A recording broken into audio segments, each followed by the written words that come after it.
अभी Rahul Gandhi ji social media पे Gen Z की बात कर रहे थे। अभी डूसू के इलेक्शन गए हैं, क्या हुआ? डूसू के इलेक्शन में तो सारे ही जेनजी ने वोट दिया होगा सर। अभी जो दिल्ली यूनिवर्सिटी का चुनाव हुआ उसमें तो सारे जेनजी वाले ही थे।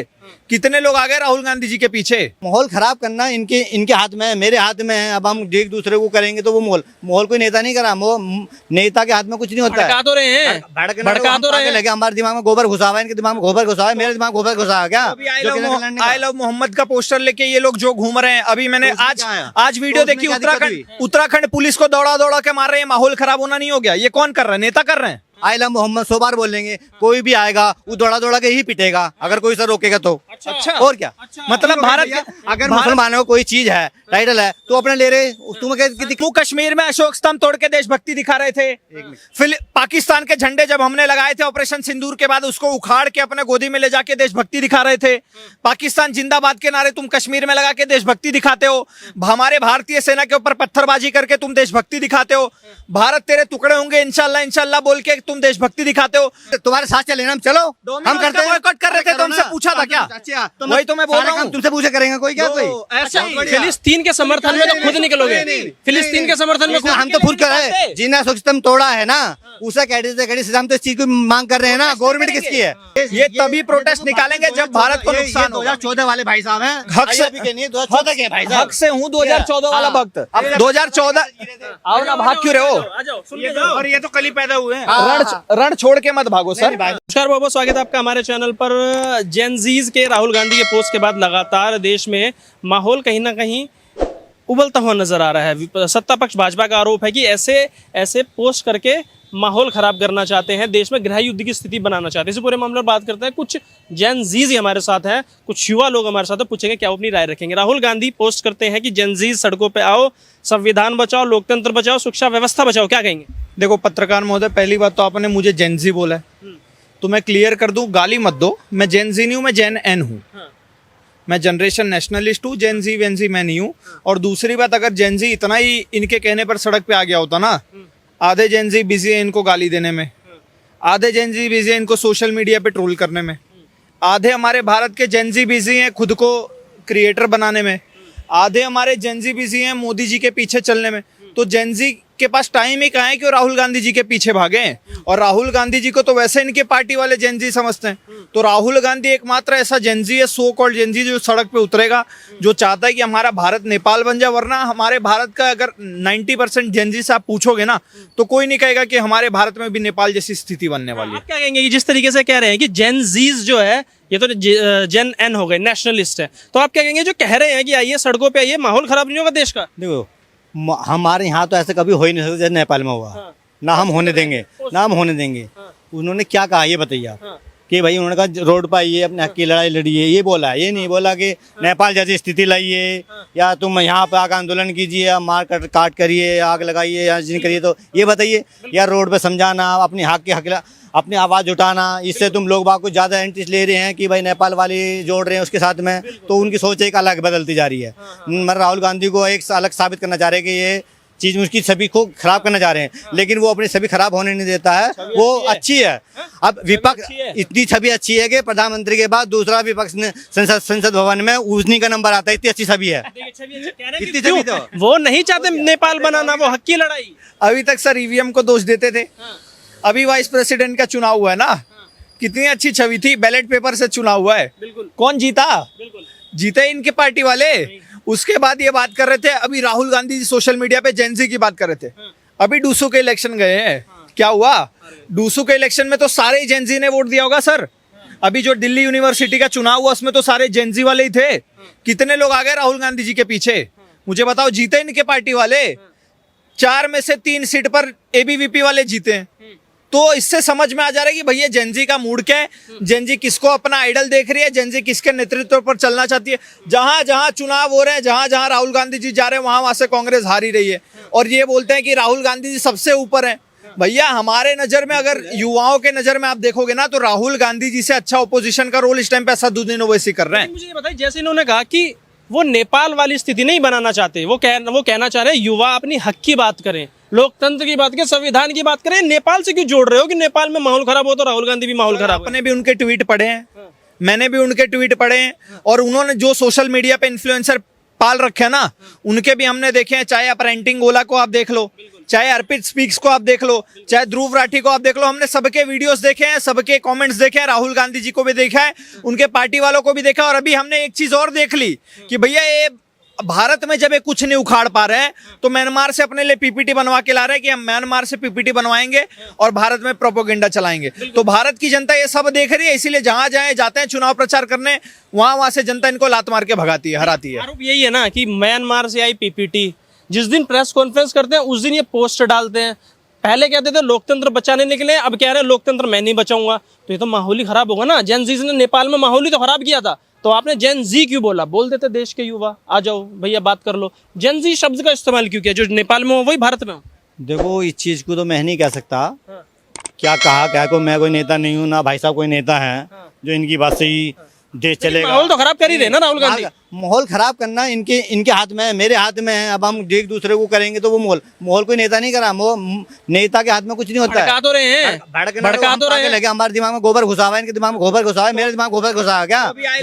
आई लव मोहम्मद का पोस्टर लेके ये लोग जो घूम रहे हैं, अभी मैंने आज वीडियो देखी, उत्तराखंड पुलिस को दौड़ा दौड़ा के मार रहे हैं। माहौल खराब होना नहीं हो गया? ये कौन कर रहा है? नेता कर रहे हैं या जनता कर रही है? बताओ। माहौल तो ऐसे लोग ही खराब करते हैं। मतलब किस बात पे पुलिस दौड़ दौड़ा के मारे? पूछिए इनसे किस बात पे मार रहे हैं पुलिस? भैया उन्होंने बोला आई लव मोहम्मद, ऐसे राहुल गांधी ऐसे कह रहे हैं। 100 बार बोल लेंगे आई लव मोहम्मद, 100 बार बोल लेंगे, कोई भी आएगा वो दौड़ा दौड़ा के ही पिटेगा अगर कोई सर रोकेगा तो। अच्छा और क्या? मतलब भारत अगर मुसलमानों को कोई चीज है टाइटल है तो अपने ले रहे, तुम्हें क्या दिक्कत? माहौल क्यों खराब कर रहे हैं? माहौल क्यों खराब? इसमें नाम लेने से माहौल खराब हो जाएगा। कर रहे हैं, उन्होंने बोला कि वीडियो देखिए। नहीं, मैं आपको दिखाऊंगा अभी। एक मिनट सुनो। नाम लेने से अगर पीटोगे? नहीं, नाम लेने से अगर कोई किसी को रोकता है तो उसकी भावना भड़केगी। सरतन से जुदा करोगे फिर? सरतन से जुदा के नारे लगे। मतलब के सबसे तो बीज बोया क्यों जा रहा है ये बताइए ना। क्या कर रहे थे? अशोक स्तंभ तोड़ के जैसा बीज बोगे वैसे तो काटोगे ना। वही बीज तो बो रहे हैं राहुल गांधी। मैं तुम्हें छेड़ूंगा तो तुम क्या करोगे? तुम क्या करोगे ये बताओ? ये बताइए। कश्मीर में अशोक स्तंभ तोड़ के ये देशभक्ति दिखा रहे थे। जम्मू कश्मीर में अशोक स्तंभ तोड़ के देशभक्ति दिखा रहे थे। फिर पाकिस्तान के झंडे जब हमने लगाए थे ऑपरेशन सिंदूर के बाद, उसको उखाड़ के अपने गोदी में ले जाके देशभक्ति दिखा रहे थे। पाकिस्तान जिंदाबाद के नारे तुम कश्मीर में लगा के देशभक्ति दिखाते हो। हमारे भारतीय सेना के ऊपर पत्थरबाजी करके तुम देशभक्ति दिखाते हो। भारत तेरे टुकड़े होंगे इंशाल्लाह इंशाल्लाह बोल के तुम देशभक्ति दिखाते हो। जो कन्हैया कुमार कल तक बोलता था कि हमारे सेना वाले जम्मू कश्मीर में जाके रेप करते हैं, उसको कांग्रेस पार्टी टिकट दे रही है, देशभक्ति दिखा रही है। तो सर ऐसे देशभक्ति को मैं जूते की नोक पे रखता हूँ। देखो ऐसे बीज बोया बजाता है ना, या आई लव मोहम्मद।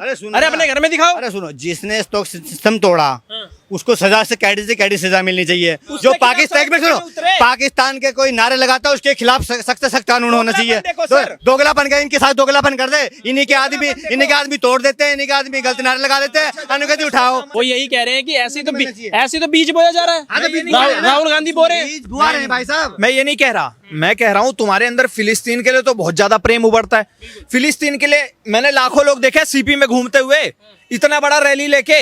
आप मुझे एक बात बताओ, जब कश्मीर में अशोक स्तंभ को तोड़ा गया तब तुम्हारी देशभक्ति झक मारने चली गई थी, तब निकलते प्रोटेस्ट, तब निकालते ना प्रोटेस्ट कि हमारे भारत के अशोक स्तंभ को तोड़ा गया। हमारी ये मांग है कि भैया जिसने भी इस अशोक स्तंभ को तोड़ा है उसको सख्त से सख्त सजा मिलनी चाहिए। अगर तुम्हारे अंदर इतनी देशभक्ति थी तो निकालते ना फतवे मस्जिद से। नुपुर शर्मा के खिलाफ तुम फतवे निकाल देते हो तुरंत। जो फिलिस्तीन को गाली देता है उसके खिलाफ, डोमिनोज और मैकडोनल्ड के खिलाफ तो तुम प्रोटेस्ट कर देते हो फिलिस्तीन के लिए। लेकिन हमारे भारत में भारत के अशोक स्तंभ को तोड़ा जा रहा है, उसके खिलाफ प्रोटेस्ट क्यों नहीं करते? अरे भाई साहब तुम निकले, किसने निकाला? हम तुम्हारे साथ चलो ना। क्या हम क्यों आगे चलो ना। क्यों निकाले? तोड़ा नहीं, हम निकाले, पूछा था हमसे। उसके लिए निकाल सकते। फिलिस्तीन के लिए तोड़ा, फिलिस्तीन के लिए निकले, गाजा के लिए निकले। तो तुम्हारे साथ चले ना, हम चलो, हम करते हैं। बॉयकॉट कर रहे थे तो हमसे पूछा था क्या? वही तो मैं बोल रहा हूँ, तुमसे पूछा करेंगे कोई क्या? कोई ऐसा ही फिलिस्तीन के समर्थन में तो खुद निकलोगे। फिलिस्तीन के समर्थन में हम तो खुद कर रहे हैं। जिन्हें सिस्टम तोड़ा है ना उसे कैडी से हम तो इस चीज को मांग कर रहे हैं ना। गवर्नमेंट किसकी है? गवर्नमेंट सेंट्रल में किसकी है ये बताइए। किसका? और क्या कौन करेगा इसका इलाज? कौन करेगा इसका? फिलिस्तीन के लिए भी सेंट्रल गवर्नमेंट ने बोला था रैली निकालने। क्या फिलिस्तीन के लिए भी सेंट्रल गवर्नमेंट ने किसी के खिलाफ रैली निकाल सकते हो, ये तुम्हारा हक है। तो मतलब ये नहीं है कि मतलब अशोक स्तंभ के लिए तुम्हारे अंदर प्यार नहीं है? बहुत बढ़िया।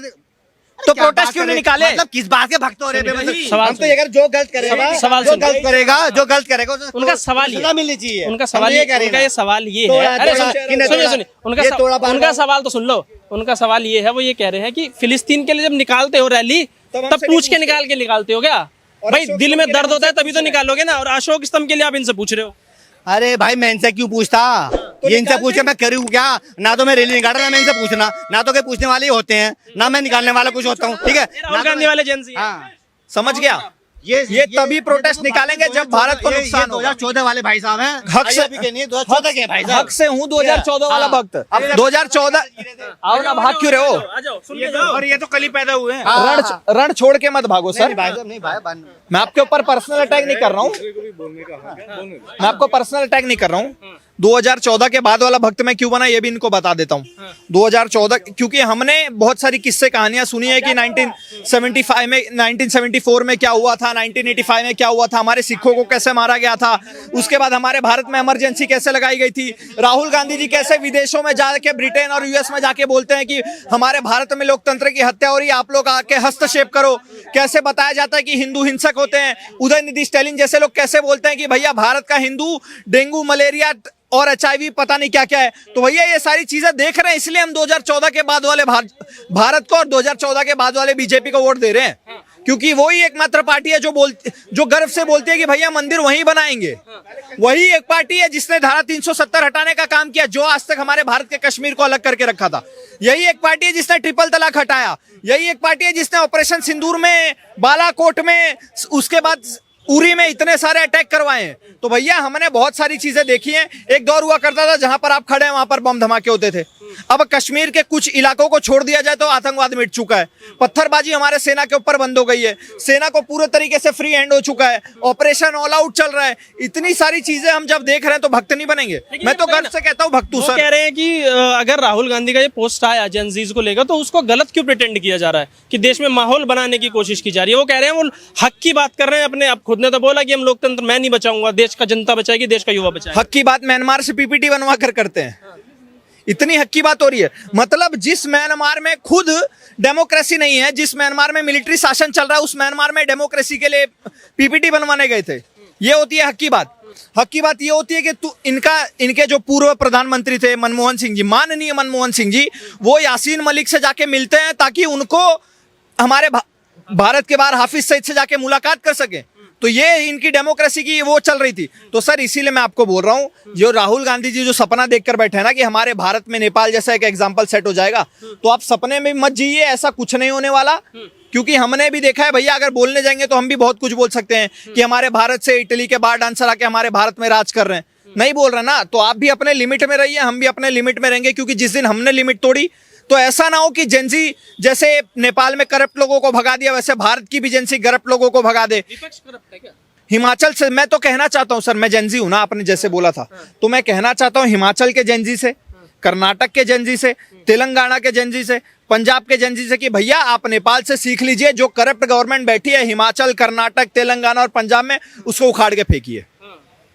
मोदी जी एकदम कोई करप्शन नहीं है सरकार में, सही काम कर रहे हैं, लोकतंत्र बचा रहे हैं, संविधान बचा अब इसका भी एग्जांपल आपको दे देता हूं।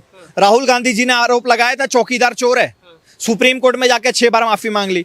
उसके बाद राफेल के ऊपर आरोप लगाया, उसमें भी जाकर 6 बार माफी मांग ली। उसके बाद मोदी जी को, पूरे मोदी समाज को चोर बोल दिया था, उसमें भी जाके 6 बार माफी मांग ली। तो सर ये माफी मांगने वाली पार्टी, अगर इतनी इनके अंदर सच्चाई होती तो अभी ईसी ने मांगा ना एफिडेविट, क्यों जाकर नहीं दे दिया? अगर तुम इतने सत्यवादी थे, तुम्हारे पास इतने सारे प्रूफ थे, तो जाकर सुप्रीम कोर्ट में पेश किए होते। तुम जनता को बता रहे हो कि भैया हम प्रूफ लाएंगे, प्रूफ लाएंगे। अरे इतना बड़ा सुप्रीम कोर्ट बैठा है, जाओ प्रूफ दो ना, कार्रवाई करो भाजपा के ऊपर। अगर भाजपा करप्ट हुई तो मैं तुम्हारे साथ चलूंगा, प्रूफ तो दो कम से कम। हवे में बातें कर रहे हो, कैसे इस विश्वास करें इन पे? बताओ, आप बताओ। बिल्कुल, उनकी रिसर्च पे विश्वास कीजिए, उनकी टीम पे विश्वास कीजिए। राहुल गांधी कहते हैं मैं यहाँ स्टेज पे खड़ा हूँ, यही मेरा हलफनामा है, यही मेरा एफिडेविट है, भैया विश्वास करो मेरी बात। अच्छा, वही टीम पे विश्वास करूं जो के रिएक्ट कुछ दिन पहले वीडियो बनाती है, उसके बाद एक वीडियो और पोस्ट करती है कि इसके लिए ये वोट चोरी वाले मुद्दे पर हमने गलत डेटा पेश कर दिया था, उसके लिए मैं माफी मांगना चाहती हूँ।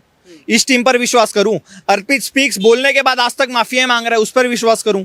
ध्रुव राठी, इनके जितने भी इन्फ्लुएंसर है उसमें 70% लोग भारत के बाहर बैठे हुए हैं। किसी के अंदर गूदा नहीं है कि भैया भारत में आकर भारत की ग्राउंड रियलिटी दिखा सके। उनके ऊपर विश्वास करूं? ऐसे लोगों पर विश्वास सर मेरा जूता करेगा, मेरी चप्पल करेगी, मेरा झाड़ू करेगा, लेकिन मैं नहीं करूंगा।